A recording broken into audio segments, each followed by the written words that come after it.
Hello, and welcome everybody to the webinar today from the BIA. Really pleased to have a great selection of people here today talking to you about outreach and navigating the next generation talent for SMEs. So as you know, the BIA is a trade association for innovative biotech, and we have a large proportion of SMEs as our membership. I'm Kate Barclay, and I work with the BIA on all things to do with skills and talent. And in all the conversations I have with organisations, they're always looking to connect with organisations that can help with outreach into schools, into universities, into colleges. So we've got a great selection of people today who are going to present to you around some of those activities that you can engage with. We will follow up with an email afterwards, which will have all the links that you need and also the slides. We are recording today's webinar, and also there's a Q&A section. So please put your questions in the Q&A, and we'll try and get those answered as we enter that Q&A section. Okay, so first of all, I'm going to hand over to John, who is going to give you an introduction for his organisation and why outreach is important to him. Thank you, Kate. Next slide, if you can. Brilliant. So welcome, everybody. So today I'm going to talk to you about the future of science. Just a bit of background. So I'm head of people at Aviata Bio, which is a gene therapy company based in East London. I'm formerly a recruiter that ended up in HR, but I've got a bit of a passion for our industry. Next slide, please. Now, why are we here today? So we're talking about the future of science, and I believe we all work in an amazing industry. We're bringing humanity forward. Science is amazing, and this industry is very close to my heart because before anything else, I'm actually a patient. 11 years ago, I was diagnosed with multiple sclerosis, and if it wasn't for science, I wouldn't be in a great position that I'm in today. I'm still very active, and multiple sclerosis hasn't really affected my life that much, and I thank this industry for that. The biopharma industry is amazing, and it's a great part of the UK economy. It currently employs about 70,000 people in the UK. And thanks to the great academic institutes that we have in the UK, new science is constantly coming over to industry, is being invested in. So this industry will only continue to grow. So today we're going to talk about that next generation of scientists and why we need to build into that. Next slide, please. So diversity and innovation and the challenges. So diversity, we can all agree, brings innovation. There's been loads of studies that have been done. And actually recently, NIH ran a seminar where they discussed how diversity positively impacts positively impacts science and the innovation within science. But they've also identified threats to our industry. One of them is the shortage of technical skills and roles combined with the aging workforce in the UK. And the other threat is that if we're not investing enough in a new generation of scientists from different backgrounds, we will have a shortage of staff in the UK. And no matter what people's opinions are, Brexit is a reality. And bringing talent in from other countries is still not as fluid and easy. So we need to be thinking about investing in local talent. Now, during a BIA event that we did earlier this year, we focused on diversity, and we talked about diversity. A very, data point was discussed that I think struck everybody that was at the event, which is 60% of people in leadership positions with a scientific background have family members that were already in science before they joined the industry. That shows a real kind of lack of diversity, because diversity is really about different, not just sort of different people from different countries, but also different social and economic backgrounds. So we need to be attracting more young people from different backgrounds to build this future workforce. Now, my personal experience is that science at my school was never an option. So I was partly educated in Italy, and it was a very good school, and we had local businesses that presented what they did. When I moved over to the UK, my parents enlisted me to the closest school to our home in Southeast London, which wasn't very funded, in all honesty. And the only thing we got told was that if you fail your GCSEs, you're going to end up working at McDonald's. And there was no real direction of what you could do after work, and there was no industry that came and presented and gave us options. And I think if more options were presented to people, people would have chased careers and would have followed careers and paths. And this is something that I really feel very strongly about, because we need to be investing in different sides of sort of education, and not just people that are in A levels and a university, but particularly secondary schools, because we're looking at now at a situation where people, once they choose their A levels, it's already too late. They've decided what career path they want to go down on. Next slide, please, Kate. Now, as a small company, we've really kind of put some time into this, and actually a few of our Aviata bioscientists have been visiting and planning to visit more secondary school in London, especially schools close to us. Now, a lot of HR people that might be on the line today will know that you normally get emails from grammar schools that want you to go and present at their career days. But have we done enough for our local schools? Now, we're based in East London, and that's going to be our target area as a company, because we need to be attracting people from local schools, that may be schools that are not as well funded as grammar schools. Obviously, grammar schools we're still going to be presenting at, but it's looking at everything else as well. We're also using social media to our advantage. We are trying to reach young people. We recently did a video called A Day in the Life of a Scientist, done by our scientist, Deborah. And she basically presented a very brief video that was posted on LinkedIn, TikTok, and Instagram. And she's got a lot of traction and a lot of views on that. And we need to be doing this as an industry and really be presenting this to young people on social media, because we need to talk about the opportunities that are available in our industry, and they're available for everybody. The other thing that we are going to be doing as a company is we are going to be partnering with the Catapult, and Steve's on the line today. He's going to be talking about the apprenticeship program with the Catapult, and all of our entry level positions as of next year are going to be coming in as apprenticeships. So we're doing this because, you know, this is a blessed generation that doesn't have to get into debt. They can get into an apprenticeship, study while they're working, and learn a trade. And they can learn a trade within our industry. And I strongly encourage anyone that is on the line from an SME to really look into this, because you can fill positions with that next generation and build new talent. The other thing that we're doing is, this is our second year of running our summer internship program. Obviously, we're a small company. We only had 3 summer interns this year and 2 last year, but the feedback from these students has been great. And this is sort of what we need to be doing. We need to be introducing opportunities that are available within the industry for people that are already studying as well. Now, is this too much for a small company? We have a department of 2 people in HR, so there's not a lot of us, but I can assure you this has not really been a burden. It's actually been a pleasure to do, and it's really kept the team really engaged in this as well. Now, next slide. So that's my time. And what I wanted to do is I wanted to pass on to AJ Sharman, who is from STEM Learning, who's going to go through a couple of very interesting slides as well. So AJ, if you're on the line. Thank you very much, John, and good afternoon to everybody on the call today. I'm Ad Sharman. I'm the National Lead for STEM Learning, a not-for-profit organisation working across the UK. As you'll have heard, STEM skills, science, technology, engineering and maths skills, including those in the bio industries, are critical and very important for innovation, economic growth, and in particular, meeting the emerging challenges that we have. Our role for government and also for UK PLC is severalfold. Improving teaching. We offer quality continued professional development support to teachers and technicians within schools to really make a difference in the quality of education around particularly science and computing. We enrich learning. We support young people at primary, secondary and FE, and ultimately, hopefully, grow that talent pool so we can develop the essential STEM skills that young people need to succeed. Next slide, please.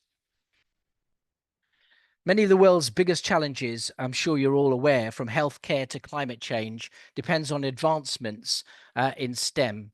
Careers in STEM can directly contribute to many of those solutions. And in this case, within the small, medium and enterprise sector, and can have a really lasting positive impact on society per se. So it's absolutely critical. We support teachers and we support young people in driving STEM forward. And when you look at the need, there are real challenges that exist within schools, not just on the quality of teaching, but also there are areas of deprivation and disadvantage that exists. There are perceived difficulties in STEM subjects that young people seem to say. They don't choose STEM subjects sometimes beyond GCSE level. The image of STEM careers, and I can tell you when I talk to engineers particularly, there are the images and stereotypes that exist can put off young people very easily, and they don't actually necessarily also see suitable role models. There's a lack of resources for some schools and teachers and equipment within schools, which really are worrying. And there's a kind of a wider inequality as well. Improving diversity, I think, and bringing a fresh perspective to problem solving really helps address some of the inequalities in both access to good education, but also career opportunities. Next slide, please. So two key areas I think of real interest here are how can SMEs really support teacher CPD, supporting contextualization of the curriculum. It's really key. And I think the STEM teacher CPD work that we do nationally and regionally absolutely makes a difference to the lives of teachers and technicians within schools and improves their journey as becoming improving the quality of education. The other aspect that we're involved in strongly with UKRI is the STEM Ambassadors program. And some of you online may well be STEM ambassadors yourselves already. And they're part of a 30,000 strong cohort of role models who volunteer. They are STEM ambassadors who are DBS checked and are able to inspire a new generation in schools in so many different ways. As I always say, you can't be what you cannot see. And SMEs, even if an employee with an SME can do one thing a year, could change the life of one child, will make a huge difference within that school. The diversity of STEM ambassadors is amazing. We have a really great cohort of people across a diverse sector, and certainly within biopharma, bioindustries across the board. What I will also say is we have an active community as well of STEM ambassadors that engage and share events, activities, and things that they're doing, so that it literally is a genuine community of ambassadors that work together. Next slide, please. We're also strongly involved with STEM learning on student-facing activities, and there are opportunities for SMEs to get involved in so many different ways, whether it's supporting in careers inspirations to some of our, what I call intensive STEM camps that we do across the patch. It's really quite an incredible opportunity for young people to see the practicality of science, some of which is a bit of a challenge sometimes in schools. We have a lot of opportunities for SMEs and industry to get involved in employability skills support directly. And we get involved in research placements where over the summer we support students, particularly post-16, have the opportunity to work within industry, and particularly as universities, SMEs and larger industry, to get an understanding of research that goes on, and actually then offer an opportunity to inspire a generation in a slightly different way. And obviously some industries also support teacher CPD directly. Thank you. Next slide, please. And last slide. So my call to arms really to the SMEs on board today, in terms of partnerships, I really would love you to come in and support, what we do with schools, and particularly supporting potentially teacher CPD. The importance of social impact can't be underestimated. For every pound invested so far in STEM learning, we've generated almost £26 in social value, engaging over 2 million young people and supporting thousands of teachers across the country. You can make a huge difference by engaging as well with STEM learning and really making a difference both at a local level, but potentially also a national level in terms of engagement through STEM learning. We see increased attainment for some students who, particularly those most disadvantaged, who have an opportunity to get involved in our intensive STEM camps. We bring real value of a STEM career to life through both CPD to teachers, but also directly into the classroom.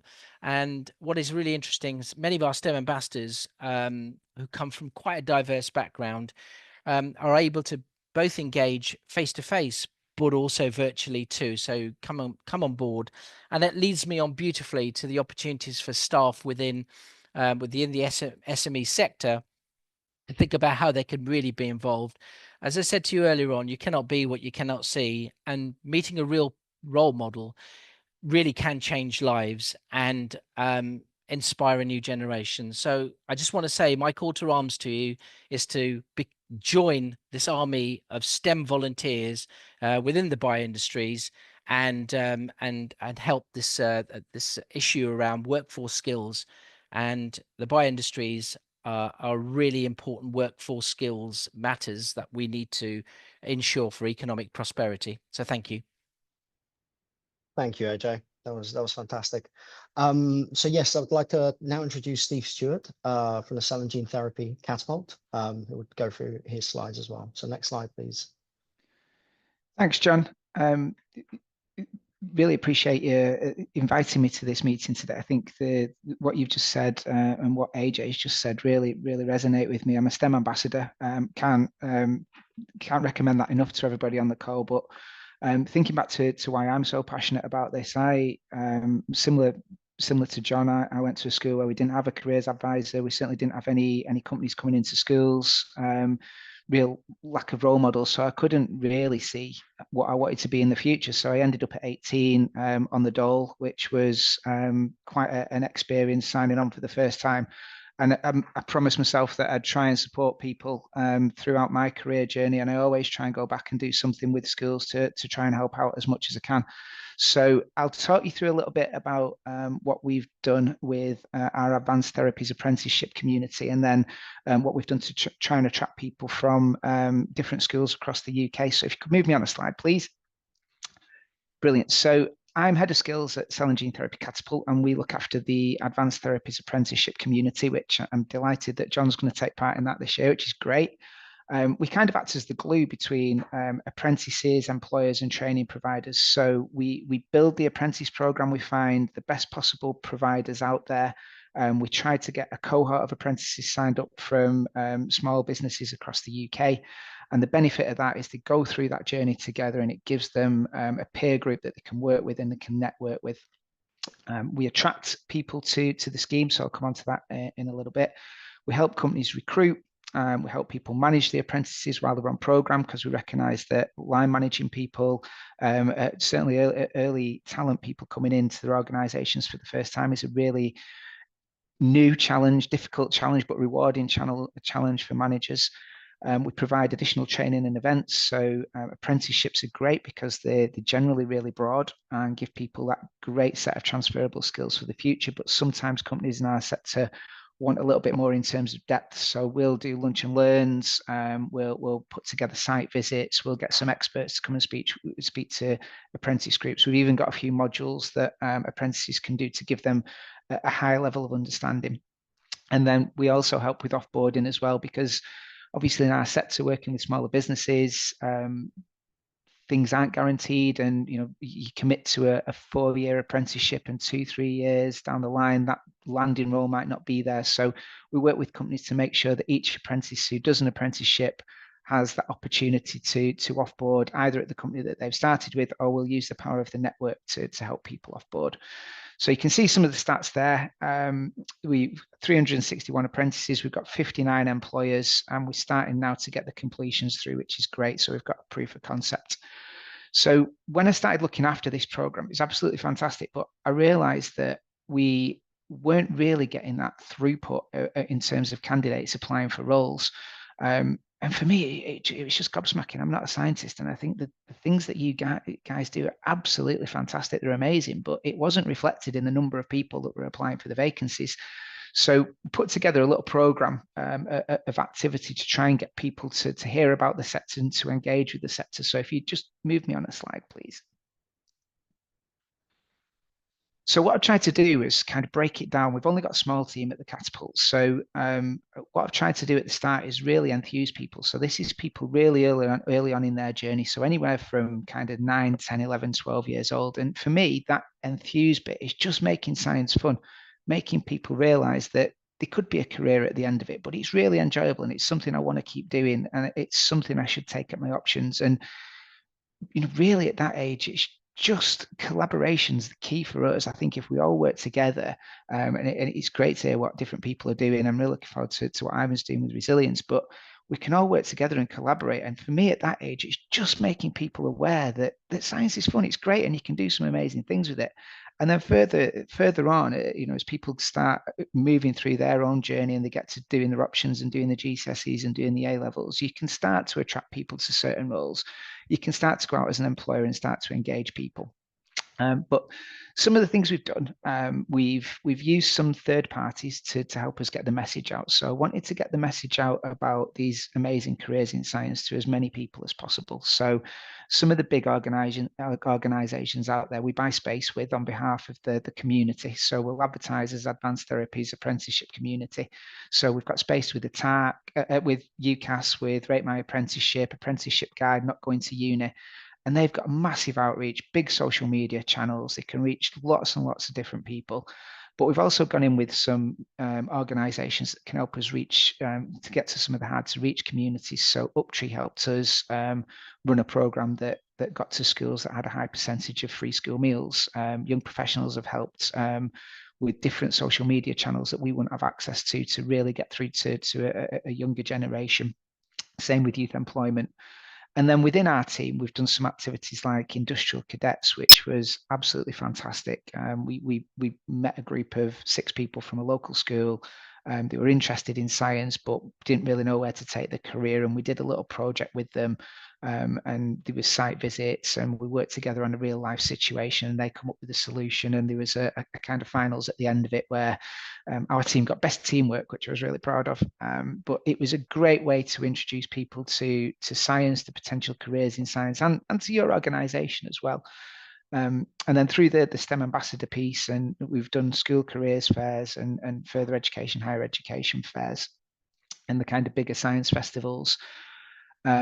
And I don't want to steal Ivan's thunder in terms of the headset piece, which is absolutely fantastic, which is helping us just, again, reach a different community and really get people excited about the potential opportunities. Another key piece for me is the retain bit. So lots of companies, ours included, is focused on getting a diverse population through and enrolled onto programs and starting them. But a real key piece for me is how do you retain those people? So if you're the only person from your school, you're the only apprentice coming in into a sea of people who've done PhDs, it's really, really difficult. So our program helps with that inclusion. So we build some nice little networks. Everyone's moving together through this as a cohort. We do the site visits, we do the lunch and learns, and it brings people together and brings that sense of community. And we also try and encourage companies as well to treat people fairly. So it's all about that equality piece. So making sure that the apprentice is paid fairly. If the apprentice is relocating, how are you going to support them to do that? Is there a relocation allowance? That kind of stuff. So we can support with that. But I think, the diversity piece, it's fantastic. We're all focusing on that. We also need to focus on the bits that go after to make sure that we lock that talent in and help that talent to progress and get to the next stage of the career as well. And then one last thing to call out as well is we do some work with Generation Healthy Minds, and that's for when people are on program.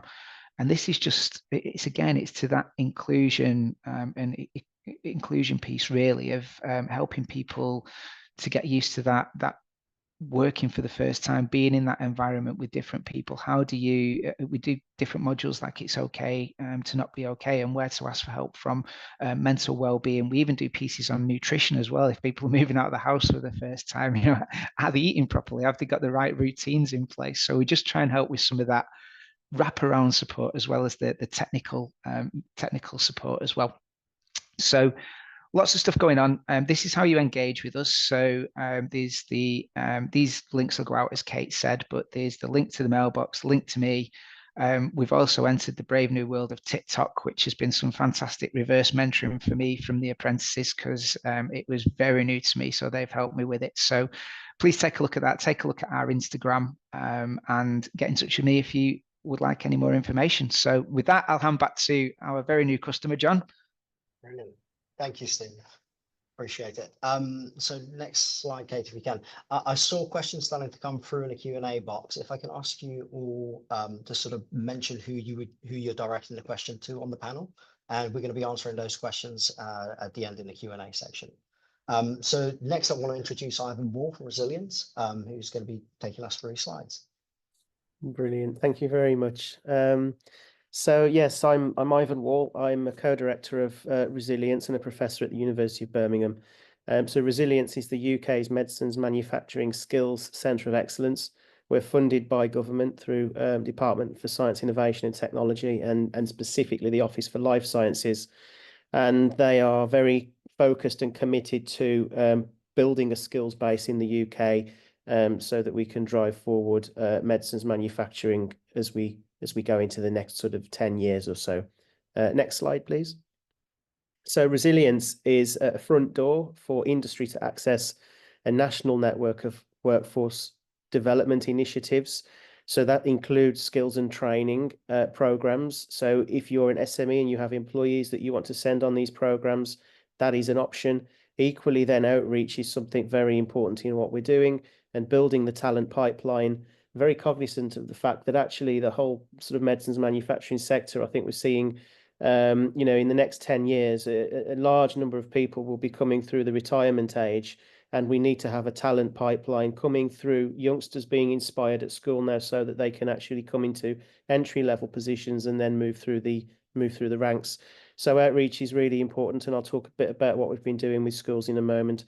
And then coaching, as sort of mentioned in a previous talk, you know, it's very important for building resilience in the sector, because when we are bringing youngsters in, we can train them. And if after you've spent a lot of time and effort training them, they then leave the sector, it's a real shame. It's a real waste of resource. So we're really trying to make sure that through coaching, we can do things like career planning and leadership building, so that you can build from small teams that want to scale, or establishing teams in a particular function for the first time, that you can put the right people with the right, not just physical skills, but personality and professional skills as well.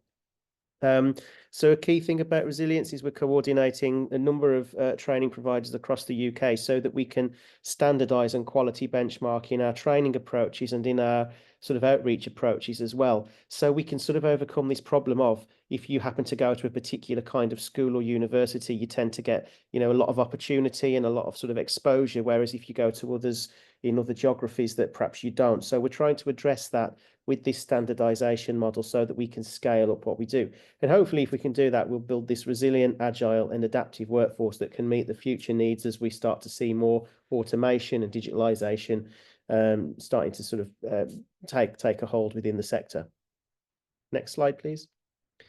So just a quick bit on our core partners and who we are. So we're basically a spread across the UK.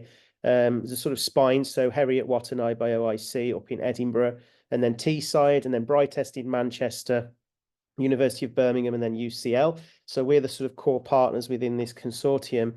But a key aspect of what we are doing in the next sort of 18 months is we're putting in place this affiliate membership model, so that we can actually have training providers and companies who are recruiting people scaled out to be a network of 150 plus different affiliate members in our network over the space of the next 18 months. So if you're a company and you're looking to recruit and onboard new staff, you can become a member with us and then have access to some of our resources and help to really, I guess, accelerate that onboarding of talent and build that pipeline more quickly and efficiently. And we're also working with schools and FE and universities. Next slide, please. So in terms of our approach, lots of words on this slide, but I'll just summarize it as simply as I can. So as a centre, we're providing specialty training courses for industry and for NHS, and some of them actually for things like undergraduate programs, and then schools and colleges, particularly things like T-levels, so that we can really help to train the technical pipeline of talent. And we're doing some of that through co-development of standardized core teaching and outreach materials, as I mentioned, so that we can distribute those and at least create some consistency and standardization across the country. We are looking at digitalization of training and digital literacy training, because these are skills that are becoming really significant and important for the sector. We have our scalable model, so through strategic partnerships, and so people like the Cell and Gene Therapy Catapult, people like the sort of gene therapy hubs that are funded by MRC, sort of working with these types of organizations who are doing national activities as well. And then we have our affiliate membership network. We're using environmentally sustainable training approaches. So Stephen mentioned VR. That's something that we're embedding in, because with VR, we can train youngsters and do outreach with youngsters where we can show them what industry environments look like, even though we might not necessarily be able to take them into those physical spaces. We're then working with companies, government, educators, and international partners to basically look at potential gaps and opportunities, and that includes looking to marry talent, that's sort of emerging through schools, colleges, and universities with jobs within the sector. And then critically, actually, Edie and I know sort of John's mentioned this already, but we're embedding equality, diversity, and inclusion in everything that we do, and actually, it's the only way that we can achieve a sort of a workforce that will basically be fit for the future, because the talent pipeline from, I guess, traditional recruitment sources is just not big enough to fill the needs. So we need to be more inclusive and more diverse. Next slide, please. So just to give a quick overview of some of what we've been doing with schools so far to try and work with the future talent. There's a few pictures here that show some of the activities that we've been doing over the last few months since Resilience was established. And that includes, careers fairs, doing work experience placements, having students hosting them in the lab, showing them what facilities look like. So we've got 5 to 15-year-olds. You can see Bernice over on the left-hand side there, putting some VR headsets on youngsters, and we can take them on little explorations inside a cell, so they can kind of sort of go on a journey of how a cell therapy is produced. And then for 16 to 18, at the top in the yellow, we've brought them into the facilities, and we're sort of doing physical experiments with them. And 14 to 16-year-olds, we're also doing outreach with them. And again, we've been using the VR as a way of really unlocking for them, an understanding of what potential careers look like. Next slide. Thank you. Another thing we've been doing actually on the digital side, working with an organization called Unifrog, and we're producing some really nice videos that sort of go beyond that standard talking heads video, and they really, I think, are going to have huge impact in enabling youngsters to see what careers look like. And these videos should hit in excess of 1.8 million students and target 3,500 schools and colleges around the UK. Next slide. So how can Resilience help? Well, help your SME. So first of all, we have a single website where you can go on, look at all the things that we're doing and gain information on the different training activities that we have. You can come on our in-person training courses across multiple different aspects of medicines manufacturing. So that's good for staff development, for reskilling or upskilling, particularly in areas of, say, digital or automation. We can provide a point of contact so that we can discuss your company's specific training needs, and if there are opportunities or needs for you to develop customized training, then we can do that. And promotion of the sector so that we can feed the skills pipeline. This is sort of where we need your input, because, as we've already heard, actually, if we've got SMEs who are coming and telling us their stories and showing us some of the really inspiring, innovative work they're doing, that then sort of helps to make sure that we can promote the sector in most effectively to that sort of next generation of talent. And then the last thing really is on sort of promoting your company by having you come and participate in local outreach and engagement events, so we can connect you with talent, and as a way of really building that gap. Next slide, please. So there's different ways that you can join us.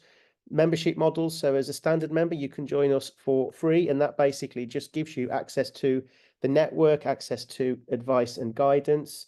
You can then come on the courses, and we can provide subsidization for subsidy for SMEs. There's an enhanced membership then that's paid but gives you access to sort of a bit more stuff. Next slide, please.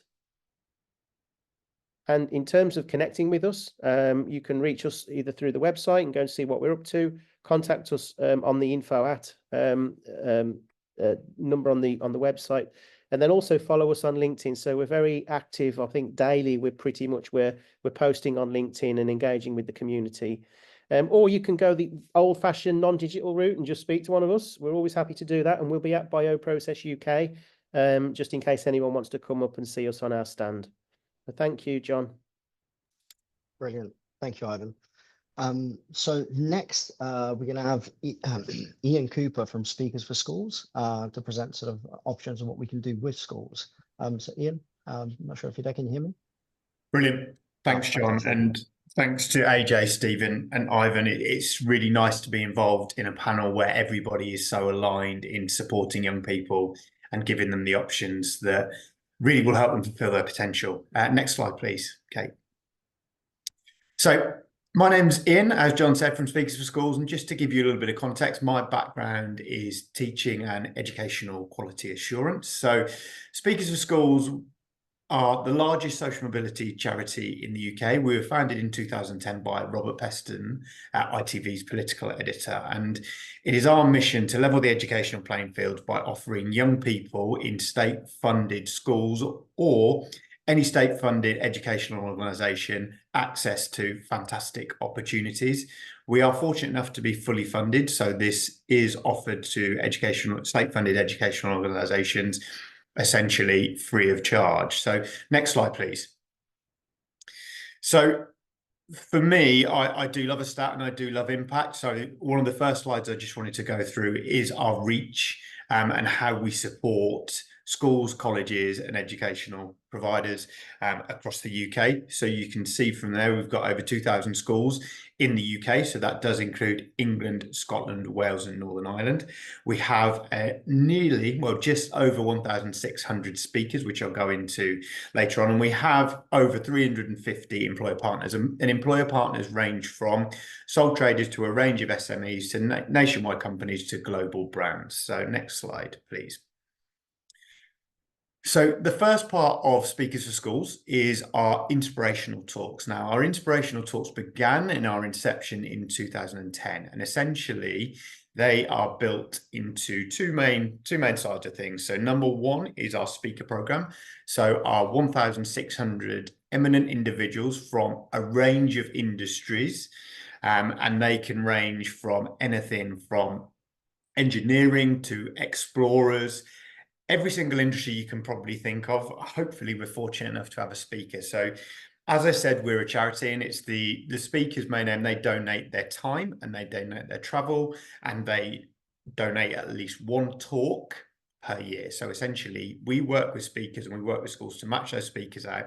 So fantastic speakers are able to go into schools and kind of impart and inspire their knowledge to young people. Next slide, please.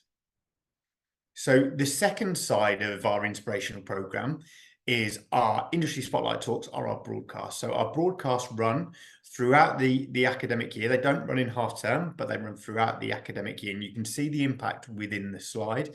But the broadcasts are essentially between 40 minutes and an hour, and they allow teachers, predominantly teachers, to kind of stream these broadcasts into the classroom. To give a snapshot and a broad brush approach in careers and career stories from, again, a range of fantastic individuals.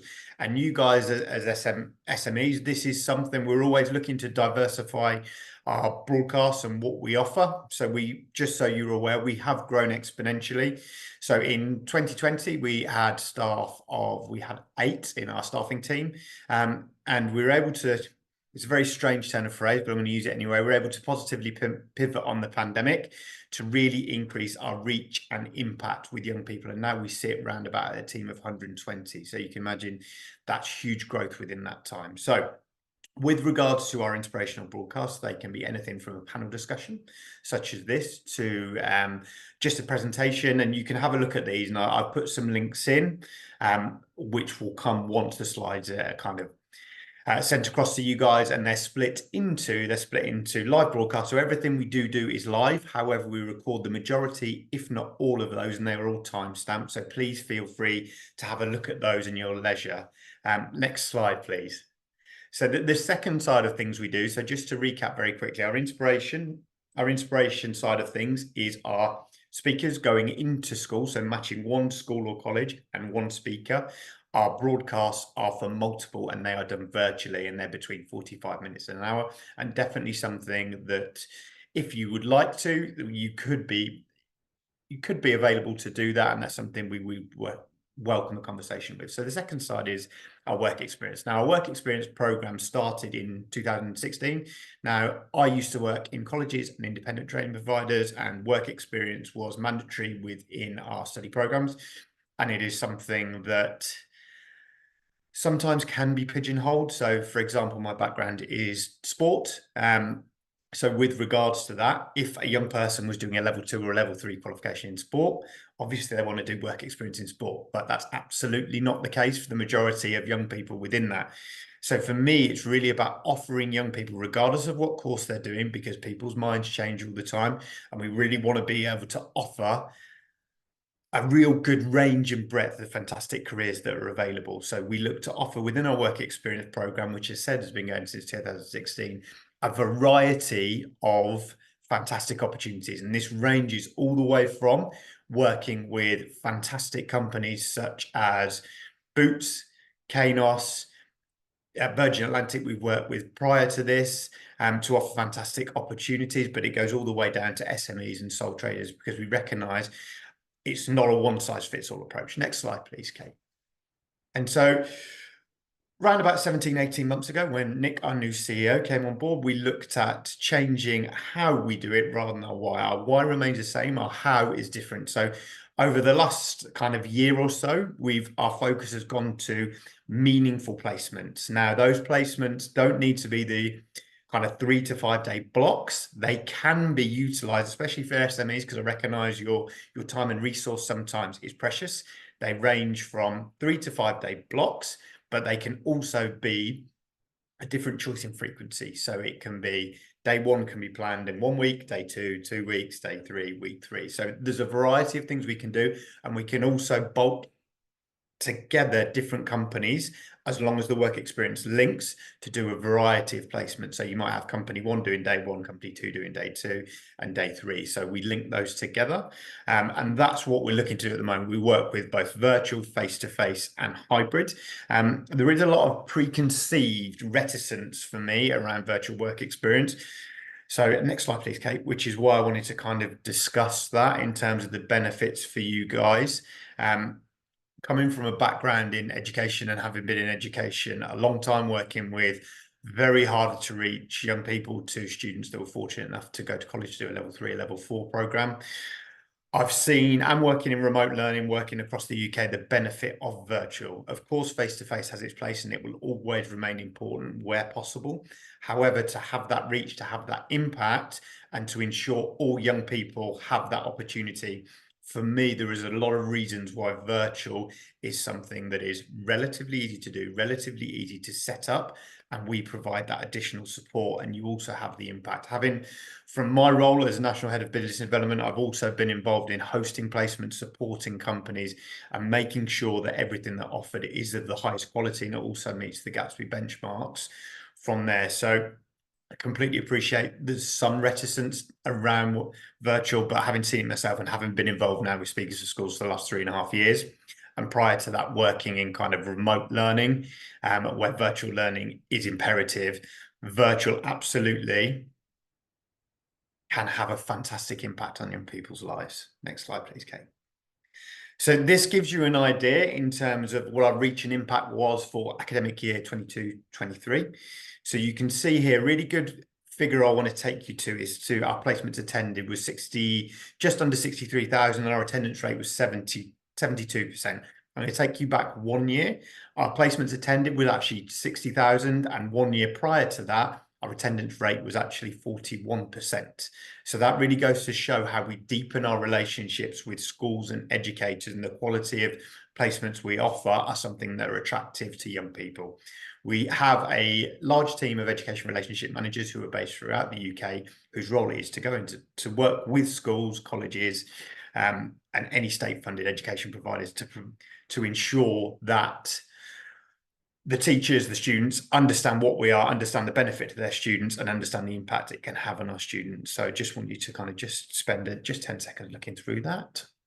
Well, I'm obviously a little bit behind. So the last bit, my last call to action, look, I'm going to put my email address in the slides when they're sent out. So Kate and Anjali will send those out. But if you would like to get your phone out and click on that QR code, please feel free to do that, and myself or one of my team will be in contact. So look, thank you very much for having me. Thank you very much for listening to me, and I'm going to hand back over to John for some Q&A. Thanks.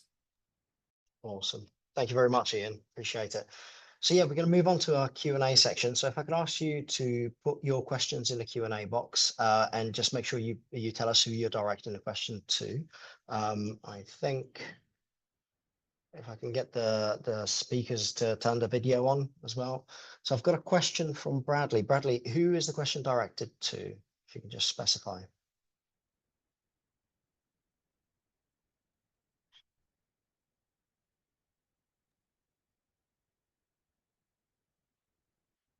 I think we can just use that as a general discussion point, to be honest, John, in terms of. Okay, perfect. So the question from Bradley is some great insights into the entry-level workforce in STEM, and thank you. But would it be good to understand more? Oh, Stephen and John, ideally. Perfect. He's just responded. Fantastic. So it would be good to understand more around some challenges faced and solutions in getting experienced quality NEDs involved in their SMB, along with attracting and retaining senior leadership personnel. So if I take it from my point of view, I mean, I've had only 2 experiences in 2 different startups, and the NED decisions and have really kind of been made by the board and driven by the board, and they're really kind of driven by the science, and people really marry the idea of the science behind a company before it's set up, and that's kind of how NEDs are brought together. It's really more the passion for the science and the purpose of the company. And with regards to attracting and retaining senior leadership, from my end, I think, again, it really does come down to the science and building the right team. The real solution that I found is a lot of the work that we've done at the beginning has always been around the culture and the values of a company and why we're there in the first place, because that keeps everybody engaged, from senior leadership to junior people in a company. And they, that's kind of really what attracts us into a lot of these SMBs is, taking the risk of going into a small company, because it is a risk for, for a lot of people to take the risk of going into a small company, is really the science and the passion of why you're doing certain things. I don't know, Stephen, if you want to answer, say anything else on top of that.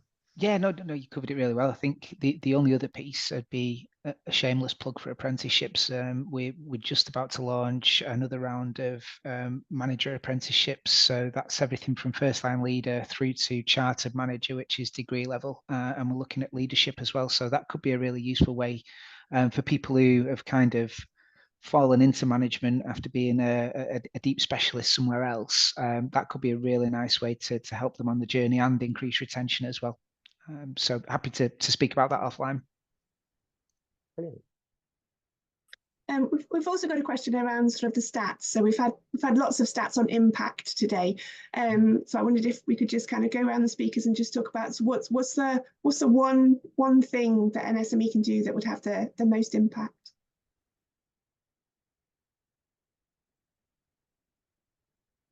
I can start. I mean, for SME, the biggest impact I think we can have to our local community more than anything, again, is speaking to schools. I do feel very strongly about that.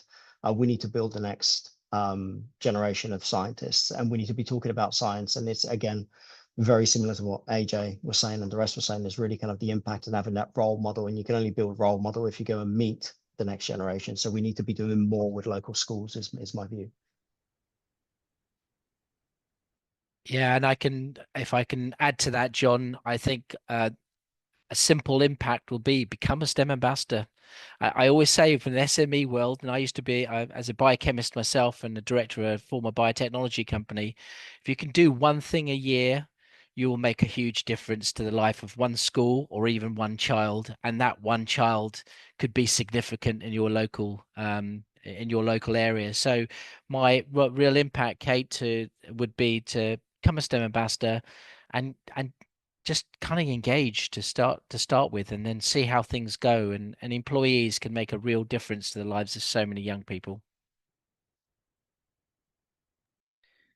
Yeah, I'd agree. And I think best practice I've seen out there, some companies give a day a year to the staff to go out and do things like this. So it's that culture and empowering people to do it. It's too often I go into companies and you get people who really want to do it, but don't know if they're allowed and don't know what the timesheet against, all that kind of stuff. So, as leaders in organizations, set the bar, encourage people, give them a day a year to go out and engage with the local communities.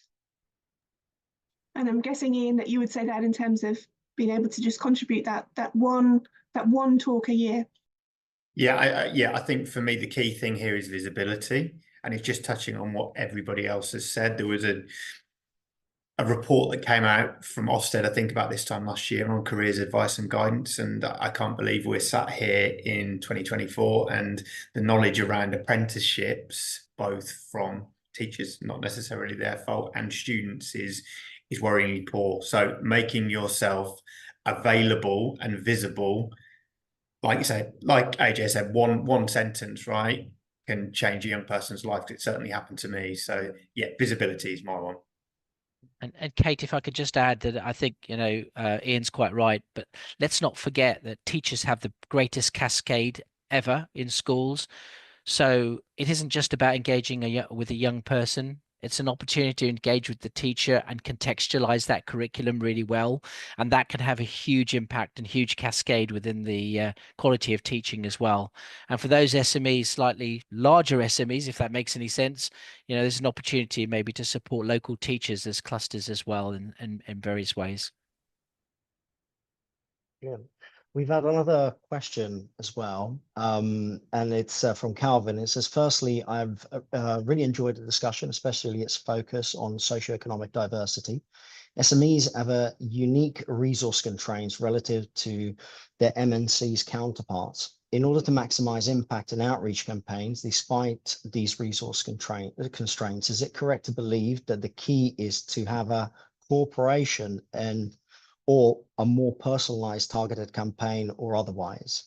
If I can talk from my point of view, I can say that absolutely we're lack of resources as well, to put it nicely. We're really managing our resource tightly as a startup. But this has not really cost us any money. What we're doing hasn't really cost us any money. And the work that we're actually doing with the Catapult and even becoming a STEM ambassador, these are actually very cost effective. I think, bringing in an apprenticeship and, building that has been very cost effective, and actually reaching out to schools has cost us nothing besides the travel to get there and present to the children. So all of this really is, yes, a cost of time for maybe some of the scientists, but I would say in return, we received a lot of engagement from our employees. They're very engaged in this sort of effort that we're making. I don't know if anyone else wants to add on to that. Ivan. Hello. Yeah, I'll just add in. So yeah, I mean, it makes a lot of sense. I also think that idea, do you pool resource or do it individually? I think it's down to individual sort of SMEs to make that effort on the basis that, what SMEs do, it's so nuanced and it's so specific. And I think if you rely on trying to bring talent into your specific business on the basis of, a generic activity that's going on, I think there are risks within that. But going into schools with your own personal story, and it comes back to your point, John, about building culture in early companies. And I think you can extend that culture into going into your recruitment and getting the right messaging across, and then using that as a way of identifying people who resonate and want to come in and be a part of that. I do think that is a really powerful thing. If you see the founder in there or one of the scientists and they're talking about that sort of day-to-day activity, if you find the right person, it's going to be much more effective than relying on recruiters or otherwise. Brilliant. I've got one more question from Helen here, and I know I have to pass it back to Kate afterwards. So the question is, thank you for all the information and discussion today. Retention is often related to setting appropriate salary bands. Is there a resource available for helping SMEs to set appropriate salary bands, especially for school leavers? Don't know who is best to answer that. Steve. Ivan, perfect. Brilliant. Sorry, I was just going to say, I actually don't agree with that. And I think that the challenge is with salary is that where you have, for example, a sector that's rapidly evolving, people will move on quickly for that sort of promotion, and often before they're ready. But it's just that, there is, it's there, the opportunity is there. It's not necessarily related to the fact that, say, the salary bands aren't correct. So I think we need to be a little bit careful there, because, for SMEs, I mean, salary bands are dictated probably by budgets within the business rather than, we're using this sort of national standard as the NHS or someone else might. Steve, you want to add on to that? Yeah, I think there's certainly things we can help with in terms of, you know, signposting people to apprentice minimum wage and living wage and that kind of stuff, and making sure that people are one, legally sound. But if you've seen the apprentice minimum wage, you'd be absolutely shocked, because it's not going to get you very far in life. And for me, it completely hinders social mobility, because you just can't afford to live on the apprentice minimum wage. So certainly we can help in terms of, we've got a good idea of all the 59 people that we work with, kind of what they offer and best practice in terms of relocation and that kind of stuff. So just to make sure that people have, you know, taken into account what I haven't said, but making sure that people are actually treated fairly and do have enough to actually live on and relocate and move house, and not rely on the bank of mum and dad, which completely stops any social mobility. If I give my point of view as well, I mean, you know, again, this is my second startup. Every startup I've worked for and every company before that, you have a grading system. We've created our grading system around salary benchmark service that come from companies like Aon, but also, you know, other sort of bodies in the industry. And from that, we create in our grades, and that entry level grade that we have is sort of what we would range the salaries on, but we're keeping it very much to market data as a company. So we're using external help for that. And again, the salary surveys from companies like Aon are very beneficial, because they really give you an idea of what the landscape looks like out there, especially even at entry level roles as well. And again, as Steve said, you know, there is a very, you know, a real limitation when it comes to kind of, you know, being able to, let's say we're in London, to live in London on minimum wage. So you really need to look at, one is kind of the industry you're in, who your competitors are, so to say, but also what part of England, the UK you're based in. Thanks, John. I'm going to have to start wrapping it up now, so we're coming up to the hour. I know that we could go on for a lot longer, but I just want to thank all of our panel members today. It's been really good. We are going to follow up with a message for everyone who has joined us today with all the links. All of our speakers today have sent us a great array of links and how you can engage with either the STEM Ambassador Programme, Speakers for Schools, the Advanced Therapies Apprenticeship Community, and Resilience. So just in terms of up and coming events from BIA, we've got a number of events. If you go to the website, you can see all the different sorts of events that are there in terms of either networking events or workshops. One in particular is the Diversity, Equity, Inclusion workshop that we have around our future Black leaders in the UK. So really have a look at that and engage in that conversation. And with that, you know, do sign up, please, to the Bioindustries newsletter, which is the newscast. You'll hear lots of information about the industry every week and some really interesting insights. So thank you very much, everybody. Thank you for your contributions today. Great Q&A and really appreciate you taking the time. Thank you.